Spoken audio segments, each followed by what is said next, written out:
Hello everyone, my name is Kayla. Welcome back to my channel. And I don't know if you can hear the birds outside, but it's absolutely lovely day. It's supposed to rain later, but I'm not sure if it's supposed to or not. But we'll see. Anyway, the birds sound absolutely lovely. It's springtime already. It's mid-April.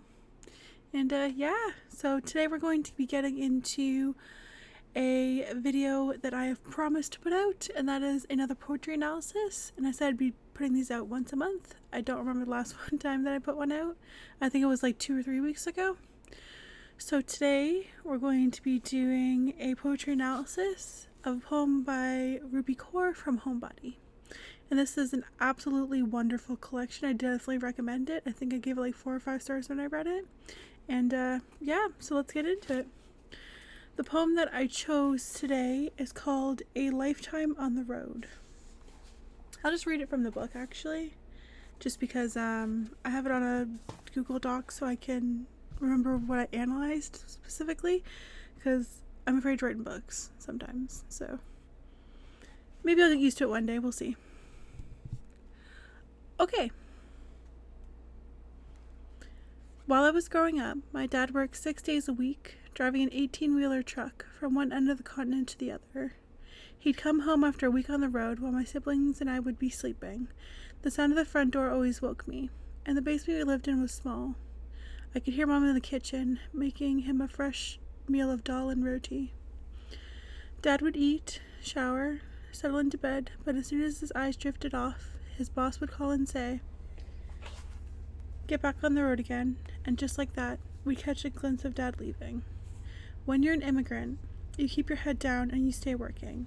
When you're a refugee and don't have papers, when they call you illegal, outsider, terrorist, towelhead, you work until your bones become dust. You are the only one you can count on.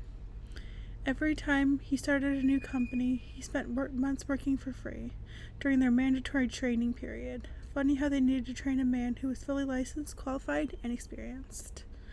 After the 3rd month of not taking home a penny, Dad would demand compensation, and they'd offer him 5 cents for every mile he drove. Years ago, while driving a load from Montreal to Florida, he ended up at a hospital, somewhere in the middle of America, while his appendix was moments away from bursting.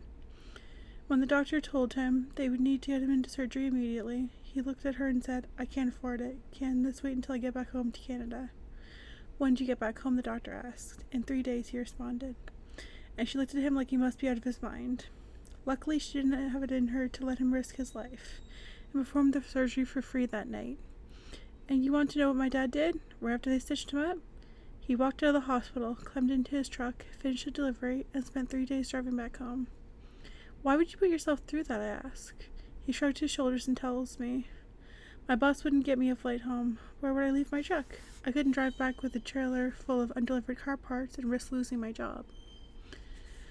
While listening to him, all I can think is, no one should have to work to the bone like that. It breaks me into pieces to hear about every person who grinds for less than their worth. How do we sleep at night, knowing the system we uphold treats the foundations of our society as second-class citizens, when they are the reason the wheels of this world stay turning? I want to give my dad a lifetime of peace, for the lifetime he spent on the road to feed us. I want him to know what comfort feels like. I want him to see he's done enough. So, like, definitely a very powerful poem. And I have quite a bit to say about it, and it's obviously coming from my experience as somebody that is not an immigrant. I've lived in this country my entire life, so I'll try my best to talk about the immigrant experience from like the poem specifically, not anything that I know myself, obviously.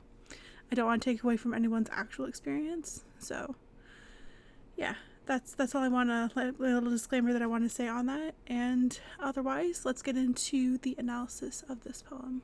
When I was growing up, my dad worked 6 days a week, driving an 18-wheeler truck from one end of the continent to the other. So this is like very long hours, but also not uncommon when you're an over-the-road trucker. And I also figured out that it's probably based in the mid to late 1990s, based on Rupi Kaur's age. So that's kind of important later on when we get more into this poem. He'd come home after a week on the road while my siblings and I would be sleeping. The sound of the front door always woke me.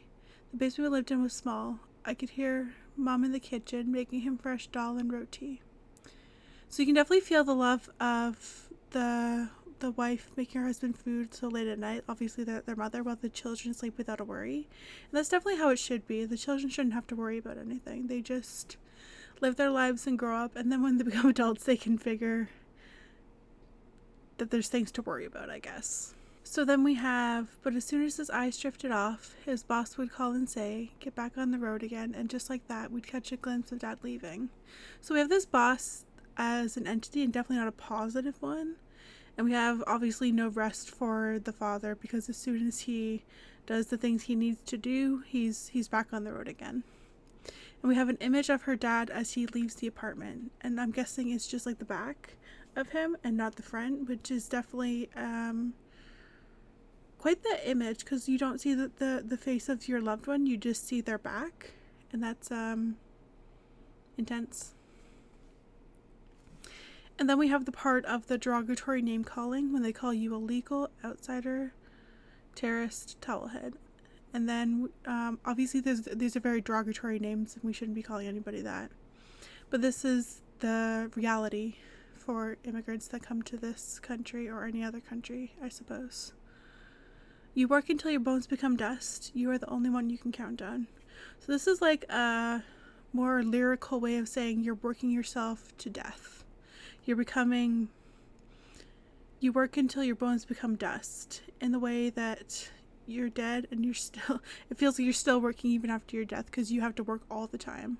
And then we'd have, he spent months working for free during their mandatory training period. And we have training in quotations. Funny how they needed to train a man who was fully licensed, qualified, and experienced. So we definitely have this being taken advantage of, knowing there was nothing that Dad could do and nowhere he could go for help. Because I don't actually know the entire story of if they had like their papers and everything, or if they were there's different types of immigration, right? And I don't know if they had their papers or not. And obviously if you don't have your papers, you do whatever you're told to, because you're afraid that you're going to be deported. And that's definitely a terrifying feeling. After the third month of not taking a penny home, Dad would demand compensation, and they offer him 5 cents for every mile he drove. So I did a bit of research on this, and this is absolutely grossly underpaid. So in the mid-1990s, 38 cents per mile was the average. Obviously there's ones that are lower than that and ones that are higher than that, but that was the average. And 5 cents per mile for somebody that's very experienced, that knows what they're doing, is absolutely disgusting. Somewhere in the middle of America, with his appendix moments away from bursting. So this is like the climax of the story. What will he do? What can he even do? I can't afford it. Can this wait until I get back home to Canada? And this is definitely a reality. Affording healthcare is a huge barrier to non-citizens. And he must have been a citizen if he could wait to go back home to Canada. But there's also the reality of bankrupting your family, trying to get healthcare, and trying to just save yourself. And then we have like this kindly surgeon that she didn't have it in her to let him risk his life. She performed the surgery for free that night. And we have this, she's definitely a kind heart, but she likely got in trouble for what she did. And that goes to kind of the saying, no good deed goes unpunished, which is a little bit of a very sad concept. And then we have, he walked out of the hospital, climbed in his truck, finished the delivery, and spent 3 days driving back home. So my first thought is the sheer amount of pain he must have been in, because if he couldn't afford the surgery, he likely couldn't have afforded any pain medication. And the problem is, if it's not prescribed and you go over the border, you're in big trouble, even if it's something that you need. Because that's, I think it's drug trafficking if you don't have a prescription for something. So, bad idea. But he probably just went through it and had to, because what is he supposed to do? He doesn't want to lose his job, which is going into this. Why would you put yourself through that, I ask. He shrugs his shoulders and tells me, my boss wouldn't get me a flight home. Where would I leave my truck? I couldn't drive back with a trailer full of undelivered car parts and risk losing my job. So we're going back to this fear of losing his job. He had a family to provide for. Even if it killed him, this is what he has to do for his life and for his family. It breaks my heart to hear about every person who grinds for less than what they're worth. So the idea that humans are inherently worth more by being human. And I think that's a very beautiful and necessary concept, because humanity is worth something just for being us. It's not productivity or being able to work or provide or do all these things that mean you're worth more than other humans. I think that's absolutely fucking nonsense, to be honest. When they are the reason the wheels of the world stay turning. So we have this metaphor for trucking and keeping society going. Truck drivers keep our grocery store stocked, our medicine stocked, and make our lives easier. I don't think a lot of people recognize that, and it's kind of sad, I guess. But I'll get more into this in a minute. I want to give my dad a lifetime of peace for the lifetime he spent on the road to feed us. I want him to know what comfort feels like. I want him to see he's done enough. So you definitely see the love that Rupi Kaur has for her dad, the savior that kept his kids fed despite the ongoing hurdles he overcame. The idea that he did more than he needed to, but also the right amount. He deserves to feel peace now that his kids are grown, his work is done. And I think that's so incredibly beautiful that Rupi Kaur can recognize that from her parents. And the idea that it's a special thing to her. And I think that's really incredible. So the last things that I want to say about the poem is like my experience with trucking, and then I'll go into the last part of the poem here, and then we'll wrap up the video. This poem has a special place in my heart as someone marrying into a family of truck drivers. So my brother-in-law, my father-in-law, and my partner are truck drivers, and it's kind of incredible to see what they're capable of.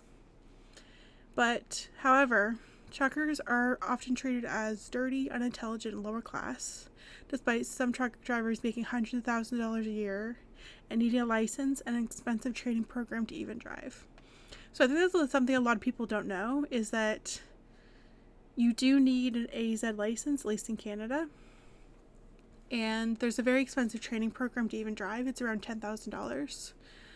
Sometimes it's being covered by the government. Sometimes you have to take out a loan for it. And that's a lot of money, especially if you don't get the best job right away. You still have to pay it back. It's a loan. It's not for the weak of heart. Being responsible for carrying thousands of pounds of cargo, knowing how to drive a 63-foot trailer in all weather conditions, and following ever-changing laws and regulations is scary at best, deadly at worst. So just the sheer idea of driving a car kind of scares me. I'm not somebody that knows how to drive very well, just because I have my learners right now, and I'm obviously learning how to drive just a car. Cars are not very long, they're not very big, they're not very scary in comparison to a 63-foot trailer. And then you have the other feet of the actual truck. That's insane. It's easy to turn on the news and see a semi-truck crash. It's hard to imagine what the driver was going through, especially when those kinds of things happen. So, the last thing we're going to go into is my overall thoughts of the poem and some of the research I did about Rupi Kaur and her family and just my ideas around that. So this poem is about immigration and truck driving. It's definitely a love letter to her dad and as the sole provider of the household. It is a reflection on the way immigrants are disrespected and treated as second-class citizens in a first-world country. There's definitely many layers to this poem and the protagonist's identity as a provider, trucker, and dad. He was an absolute rock star, and many people would have just seen him as another immigrant, not a man doing his best to survive with a family after leaving India. So, wow. This is definitely quite the poem, and I definitely recommend it. Like I said, it's in Homebody by Rupi Kaur. And she has a lot of amazing stuff in this collection. I might do like a part 2 to this video and just go back into this, because there's a lot of incredible poems in here, and it's definitely like a love letter to herself, her family, and her friends, and is so incredibly good. I would definitely recommend it if you want to get into poetry that's not overly complicated. If you'll let me know down below one of your favorite poetry collections, maybe I can look into it and I can do a video on it. That would be super fun to have people go along with what I'm doing here. And yeah, okay, I think that's everything. Thank you very much for watching. Bye.